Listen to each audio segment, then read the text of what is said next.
عمران خان صاحب نے گزشتہ 2 دنوں میں بہت امپورٹنٹ 2 انٹرویوز دیے ہیں. ایک امریکن چینل کو, امریکی صحافی کو, اور دوسرا افغان میڈیا کو. افغانستان کی میڈیا کو انہوں نے بلایا, انہوں نے کھل کر سوالات کیے, عمران خان صاحب نے جواب دیے. ان دونوں انٹرویوز میں پاکستان کی افغانستان اور امریکہ اور خطے کے حوالے سے جو پالیسی ہے وہ بہت کھل کر سامنے آئی ہے. عمران خان صاحب بطور وزیر اعظم بار بار انٹرویوز دے رہے ہیں فورن میڈیا کو, جہاں کسی وزیر اعظم نے ماضی میں جتنا ہم نے دیکھا کبھی پاکستانی میڈیا کو اتنا فیس نہیں کیا جتنا عمران خان صاحب فورن میڈیا کو فیس کر رہے ہیں. حالات کا تقاضا بھی ہے کیونکہ بین الاقوامی فورسز یہاں پہ موجود رہی 20 سال تک, اب چیزیں اپنے کنکلوژن کی طرف جا رہی ہیں. تو پاکستان اس کنکلوژن میں ایک ویلن نہیں بننا چاہتا, پاکستان اس کنکلوژن میں ایک ذمہ دار ہیرو کا کردار ادا کرنا چاہتا کہ ہم ذمہ دار تھے, ہم نے ذمہ داری کا ثبوت دیا اور ہم نے دنیا کو ایک مسئلے سے نکالا ہے, دنیا کو الجھایا نہیں ہے. تو اس وقت عمران خان صاحب کو بار بار بولنا پڑ رہا ہے, لیکن یہ 2 جو انٹرویو تھے بہت امپورٹنٹ ہے. اس وقت جب معید یوسف وزیر اعظم کے نیشنل سیکیورٹی ایڈوائزر اور پاکستان کے ISI چیف وہ امریکہ میں اور وہاں کے حکام کے ساتھ بڑی اہم ملاقاتیں کر رہے ہیں, اس وقت عمران خان صاحب کے یہ پالیسی سٹیٹمنٹس جو بڑی کلیئرٹی پیدا کر رہے ہیں یہ زیادہ اہمیت اختیار کر جاتے ہیں. ان چیزوں پہ مجھے بات کرنی ہے. ایک چیز جو مجھے بڑی پسند آئی ذاتی طور پہ کہ جب کل بھی عمران خان صاحب سے پوچھا گیا اور آج بھی پوچھا گیا, اور طالبان کے حوالے سے, ان کی بننے والی حکومت کے حوالے سے, ان کے ظلم اور زیادتی کے حوالے سے, یا جو بھی ان کے خلاف سچ ہے یا جھوٹ ہے, پروپیگنڈا ہے یا حقیقت ہے, جو بھی ہے, جب بھی سوال آیا تو عمران خان صاحب نے کہا سو واٹ, ہم کیا کریں بھئی, افغانستان کے اندر کے حالات جو ہے وہ طالبان سے اگر آپ کا کوئی سوال ہے تو جا کے ان سے پوچھیں. نہ تو ہم ان کے سپورٹر ہیں, نہ ہم ان کے ترجمان ہیں, ہم تو امن کے لیے کام کر سکتے ہیں, لڑائی کسی کے ساتھ نہیں کر سکتے.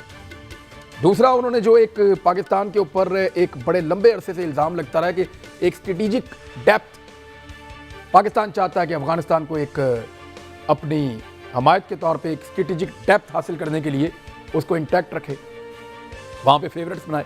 تو انہوں نے کہا ٹھیک ہے, ہماری یہ پالیسی تھی 90s میں اور یہ پالیسی ہماری رہی کیونکہ ہم کبھی بھی 2 فرنٹس کے اوپر ایک ساتھ لڑنا نہیں چاہتے تھے کہ انڈیا اور افغانستان ایک ساتھ پاکستان کے ساتھ لڑیں.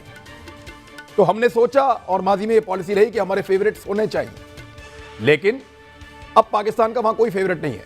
ہم یہ چاہتے ہیں, اور باڑ بھی اسی لیے لگائی ہے, اور ہم یہ چاہتے ہیں کہ جو کچھ بھی ہو, جیسے بھی ہو, وہ وہاں کے لوگ فیصلہ کریں, اور جو بھی حکومت آئے گی پاکستان اس کے ساتھ اچھے تعلقات رکھے گا. یہ سوال کہ پاکستان میں لوگ طالبان کے جھنڈے اٹھا لیتے ہیں, ان کے لوگوں کو یہ دفن کیا جاتا ہے, ان کی سپورٹ یہاں پہ موجود ہے, یا یہاں سے لڑنے کے لیے لوگ وہاں جاتے ہیں, تو عمران خان صاحب نے کہا 30 لاکھ افغانی ہیں پاکستان میں, جن میں سے 25-30 ہزار روزانہ بارڈر کے آر پار جاتا آتا ہے.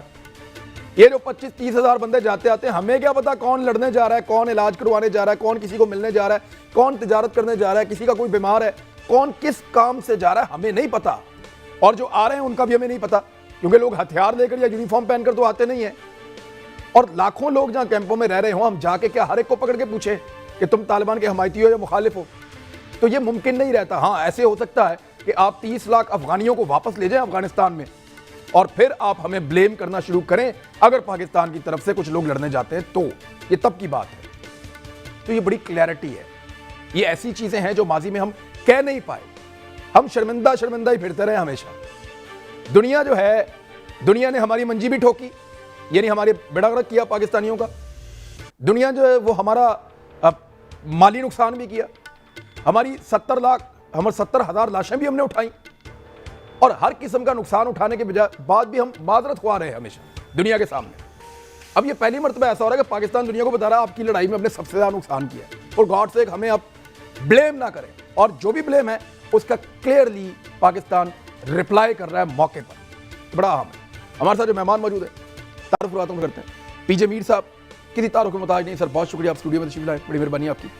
ڈاکٹر عامر لیاقت حسین صاحب جوائن کریں گے آج کے پروگرام میں.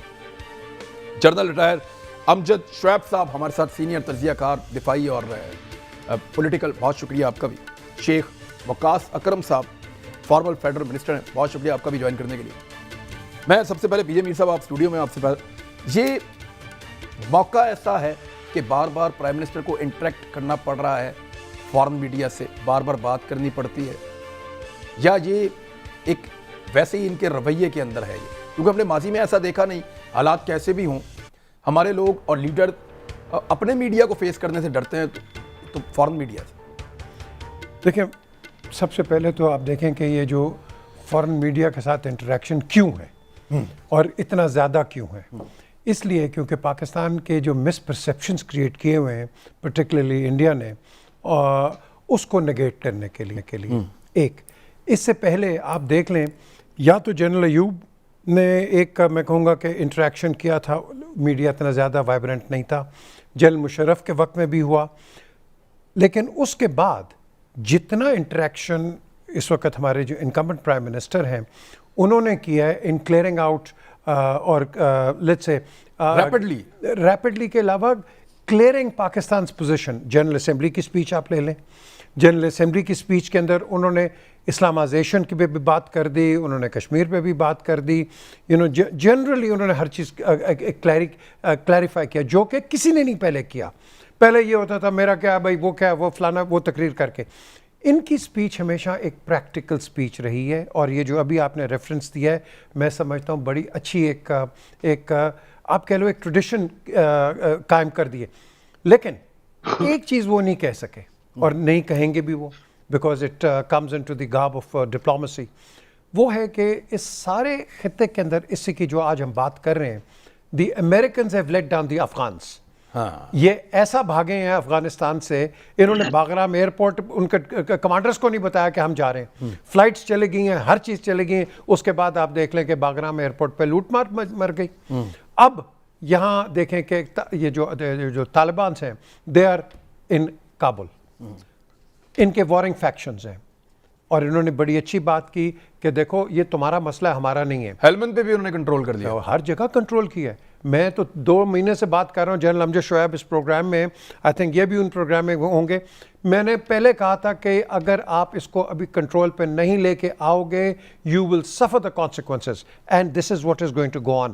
ابھی ایک امیوننٹ ڈر جو ہے جس کو ہمارے پرائم منسٹر نے بھی کلیئر کیا ہے, ہم ایک civil war Afghanistan we cannot see, we cannot afford to see, because یہ امریکنز نے وہی کیا ہے. اگر آپ کو یاد ہے کہ کنگریشنل کمیٹی کے سامنے ہلری کلنٹن نے کہا تھا, میں نے آج دوبارہ سنا, وہ یاد ہے نا, میں نے آج دوبارہ سنا وہ, یس, کہ یہ جو لوگ جن سے ہم لڑ رہے ہیں یہ وہی ہیں جن کو ہم نے ٹرین کیا تھا اور ہم ایسے ہی چھوڑ کے آ گئے. اب آپ یہ دیکھو انہوں نے دوبارہ وہی چیز کی ہے. اب انہوں نے نہ تیتر ہے نہ بٹیر ہے, وہ کھڑے ہو کے your back two square one.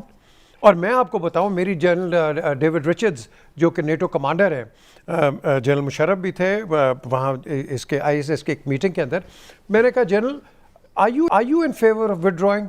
He says, well, I am not in favor of withdrawing because they will recover, regroup and they will come out in strong force. اور یہی ہوا ایگزیکٹلی, یہی آپ کے ساتھ سوات میں بھی ہوا, یاد ہے آپ کو, ری گروپ کر کے ہم نے کہا سیز فائر کر, ری گروپ کر کے آگے.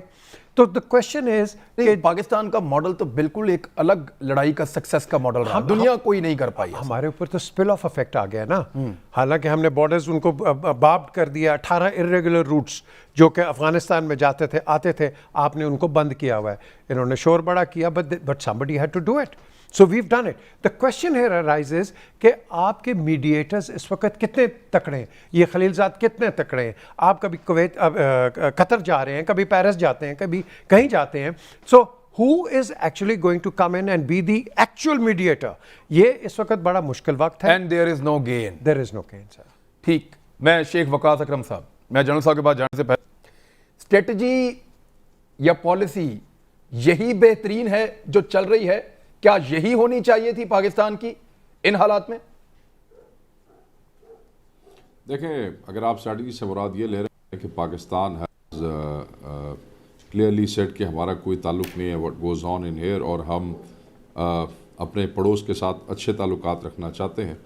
پڑوس میں حکومت چاہے جس کی بھی ہو, اگر اس کی عوام نے اس کو چوز کیا ہو یا رائٹ فل گورنمنٹ ہو تو ہمیں اس پہ اعتراض نہیں ہے. اگر آپ اس کو اسٹریٹجی کہہ رہے ہیں تو میں یہ سمجھتا ہوں کہ it should have always been the one, اور میں یہ سمجھتا ہوں کہ اس وقت کے حالات میں, کیونکہ اسٹریٹجی عمران وقت اور حالات کے ساتھ اور انٹرنیشنل سینیریو کے ساتھ تبدیل ہوتی رہتی ہے. انٹرنیشنل پلیئرز کے انٹرسٹ جیسے چینج ہوتے ہیں ویسے ہی ان کی اسٹریٹجی جو ہے افغانستان اور خصوصاً پاکستان کی طرف چینج ہو جاتی ہے. ابھی یہاں بات ہو رہی تھی کہ امریکنز نے ان کو لیٹ ڈاؤن کیا افغان کو. میرا اس پہ موقف تھوڑا سا جو ہے, پی جے میر صاحب بھائی ہیں, دوست ہیں, میرا تھوڑا سا مختلف ہے, بصد احترام, یہ کوئی وہ والی بات نہیں ہے, but I have an opinion on this. And I guess ہمیں یہ بھولنا نہیں چاہیے کہ امریکنز افغانستان میں کیوں آئے تھے، کیا وجہ تھی، کیا وجہ تھی کہ فل آن بمبارڈمنٹ سے پہلے یہاں پہ جو امبیسڈر تھا اس سے کیا امریکنز کیا مانگ رہے تھے. امریکنز جو ہے وہ اسامہ بن لادن کا ڈیمانڈ کر رہے تھے. اسامہ بن لادن سے پہلے کوئی فل فلیج آرمی یا کوئی بیسز افغانستان میں جو ہے وہ نہیں تھے امریکنز کہ امریکنز آئے. امریکنز نے وہاں پہ آبویسلی طالبان نے ان دنوں آپ اور میں بھی دیکھتے رہے جو ہوتا رہا. ملا ضعیف کا کردار دیکھ لیں اور وہ باقی سارا سلسلہ، ان کو آنا پڑا. ان کے مقاصد جو تھے وہ جس مقصد کے لیے آئے تھے اسامہ بن لادن والے، وہ بہت عرصہ پہلے پورا ہو گیا. بٹ اس کے بعد کیونکہ اسٹریٹجکلی جغرافکلی یہ جگہ اتنی امپورٹنٹ تھی، یہاں سے Iran, Pakistan, India, China, central Asian republic, یہ بڑا سینٹرل سی پلیس تھی. اور امریکنز جو ہے یہاں سے بیٹھ کے انٹرنیشنل پالیٹکس جو ہے وہ کرتے بھی رہے، چھیڑتے بھی رہے، پاکستان کو بھی چھیڑتے رہے، ایران کو بھی چھیڑتے رہے. چائنا کے حوالے سے دیکھیں نا، چائنا کے بارڈر کے ساتھ بہت بڑے بڑے بیسز جو ہیں، جہاں نورستان کے ساتھ جو بارڈر ملتا تھا وہاں بہت بڑے بڑے بیسز بنائے. چائنا اس سے ڈسٹرب رہا. انڈیا کو پاکستان کے بارڈر کے الانگ جو ہیں وہ اس وقت جنرل مشرف کے دور کی بات ہے کہ 18-19 ہیئرنگ پوسٹ جو تھی وہ بنانے کی اجازت دی گئی. اور پھر امریکنز کی ہی وجہ سے اور امریکنز کی سپورٹڈ گورنمنٹ کی ہی وجہ سے وہاں پہ ہندوستان کا انفلوئنس بڑھتا رہا.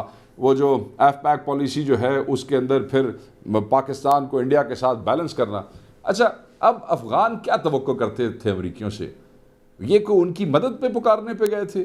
وہ تو اپنے بندے کا بدلہ لینے کے لیے آئے تھے. وہ تو اپنا اسامہ بن لادن کو اٹھانے کے لیے آئے تھے کہ بھئی ہمارے بندے وہاں مر گئے، ساڈا بندہ ساڈے حوالے کرو.